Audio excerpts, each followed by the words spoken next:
personnel at Fort Ord as part of our ongoing training after basic training, and we were in the personnel area, and so we would issue ourselves leave, and we'd have the major sign those things, and we would go for 3 or 4 days and not be AWOL or anything. We were on leave. Oh man. And we had some time. We had a great time. And again, things to remember, some of which were good and some of which were not so good. And in any case, having had that Army experience, I knew what I didn't want to do, and that was to be in the armed forces for the rest of my life. So I came back and worked a lot harder in school and got some good grades and graduated from the University of Utah in marketing, or in business, and then a degree or a minor in marketing. So I was a business major, BS degree, and then a minor in marketing. And Hy Saunders and I and a few others were part of a class for a professor, I'll never forget his name. His name was Roy Shaw. And we put a paper together and did the whole workup and interviews and the whole thing about children's retail store, which there was one in Salt Lake off of Foothill Boulevard. And I thought, gee, that's an interesting business to supply younger people with really good-looking clothes, and both male and female, youngsters. But anyway, it was a good idea. We put it all together, did all kinds of research, and never did anything with it. But sure enough, guess what? There became these little stores all over with selling clothes to children. And I've often thought, I wonder what would have happened if we'd done that. Yeah. But we didn't have any resources to do it. So anyway, I got out, I graduated from the University of Utah, and one of my fraternity brothers was Joe Butler. And his dad was the Aetna life insurance guru. He had Salt Lake, or he had Utah, Wyoming, Idaho, I think 3 states that he got money from anybody that was with the Aetna in that area, kind of the old business of what the car dealers used to do. They'd have a central car dealer and then distribute to the other minor car dealers. And that's where he was. And he talked to me and said, well, why don't you go to work for Aetna, for me? And I thought, yeah, right, okay, insurance and blah, blah, blah. And they gave me the spiel. And so I went to work for them. And in the meantime, backing up a little bit, a fraternity brother of mine, Bill Nichols, and his girlfriend said, we've got a lady that's moved here from Las Vegas that works with my girlfriend, Gilda, down at the phone company. And her name is Irene Stewart. I think she went Stewart at that time. I can't remember. She may have gone Irene and Joan at the time, now when I think about it. Well, that's the story. Yeah. And they said, you ought to go out with her. And I said, well, give me her phone number, whatever. So I called her up and we had a blind date. And I immediately fell in lust. And we went out for the first night, and there was this little boy that was 3 years old. I think he was 3 at the time, I'm sure of that. And we picked him up, or no, I picked her up, I think, at Joni, was it Stewart at the time? No, Joni, I can't remember what Drew's last name was. Lawrence. Lawrence, yeah. Yeah, Joni Lawrence at the time. And she was babysitting this little boy named Dean. And here I am with his mom, and he was very unhappy with us about me coming around and gathering up with his mother. And we started dating some during that time and doing a lot of things with the Nichols, because she worked with Gilda, and he had a opportunity as a youngster, or a young man, I guess. He was a somewhat member of I've forgotten the name of it, in Salt Lake. It was a private club, and we would go there and dance and carry on and what have you, and we'll leave it at that. But that was all beginning. And then I went to work for Aetna and thought, well, this is just going to be okay. And they sent me to school in Hartford, and I was there for, 3 weeks, 2 or 3 weeks. It was a long time. And I was talking with Irene back and forth, and I got home, and I was just going to really dazzle him in the insurance business. And in a very short period of time, that became something I didn't want to do. But in the meantime, I proposed to Irene, and we were going to get married. And then she called me up one day and said, well, I've really thought about it, and I don't know if you're the guy, and some of the things you do aren't so good. And she said, no, we're not going to get married. And I said, well, okay, I guess we're not. And that was the end of it as far as I was concerned. We were done. So I don't know, 2 or 3 days went by, and then she called me back and said, "Well, I've thought about it," and she said, "Maybe we ought to get married." I said, "Well, okay." And that's about how it went. And people don't believe the story, but it's true.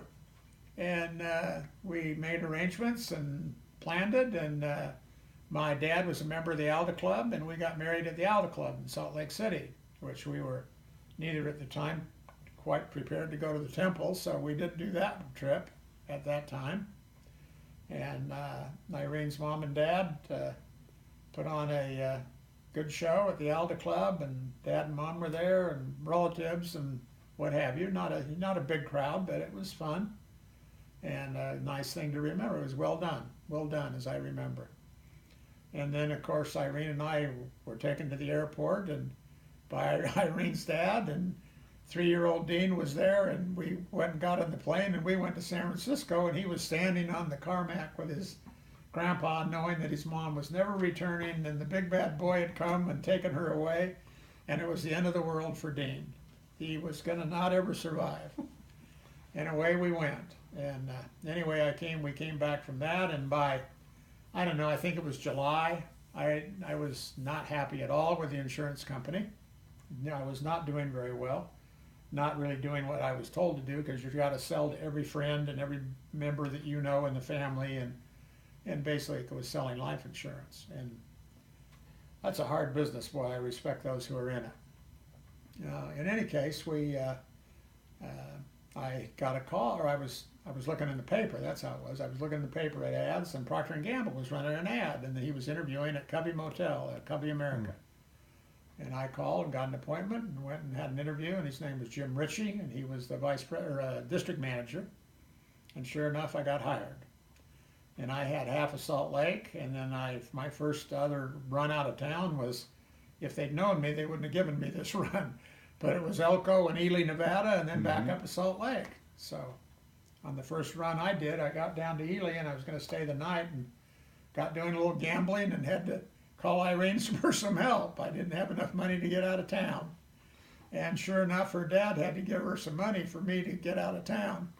And I think he thought second thoughts about Jim Brown in those days. Anyway, he was a great man, and I still love him for everything he did for me.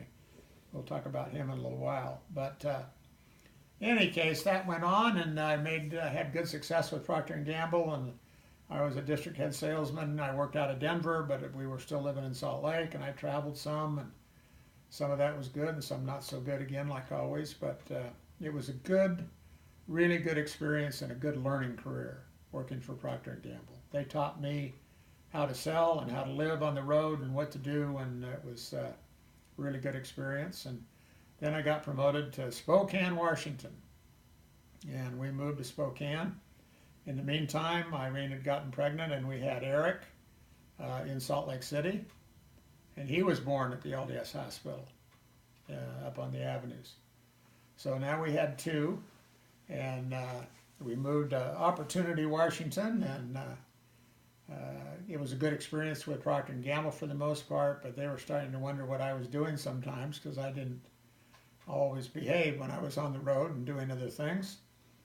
And I don't mean to get into that all the time, but I mean, that is part of my life. So, it's got to be there. Mm-hmm. We all are not perfect, and we all have to come back from maybe not doing everything the good Lord has taught us to do or should do. And I would suggest that to any of you that get to watch this, that, the closer we stay to the iron rod, and the closer we stay with the Lord, the better off our life's going to be. And when we drift and decide we're going to run it, that things go kind of haywire real quick. And anyway, Procter & Gamble was kind of getting tired of me, and Al Smiley was my boss, and he said, this is not working out real well, Jim. So I started looking, and I went to work for UNI Sugar for a year, and that wasn't so good. But then we moved from Spokane to Bellevue, Washington, and I went with Meade Johnson, and I was selling Metrocal and all that good stuff that they supplied, and the diet drinks and the cans. Metrocal, well, that's what it was called, Metrocal diet drink, wasn't it, or something like that. And that lasted about, I don't know, less than a year. And then I started thinking, boy, I got to get something that's really going to be a career, because in my day you went to work for companies or you had your own company and you stayed with it. You didn't go bouncing all over the place and different jobs at different times, and you know, things were kind of stable, or they wanted to be. Companies were loyal and you were loyal to the company. And so I had heard about, kind of in I don't even remember what kind of way, but I was talking to my fraternity brother, a good friend, Larry Knowles, and he had gone to work for a very small company at the time called Xerox Corporation. And he said, I'll call the district manager up there, and you call him and get an interview and go talk to him, because I know they're hiring. And sure enough, he did that, and I called him, and I got an interview and got hired. And that was the start of almost a 30-year career with Xerox Corporation. And why don't we take a break for a minute? Okay.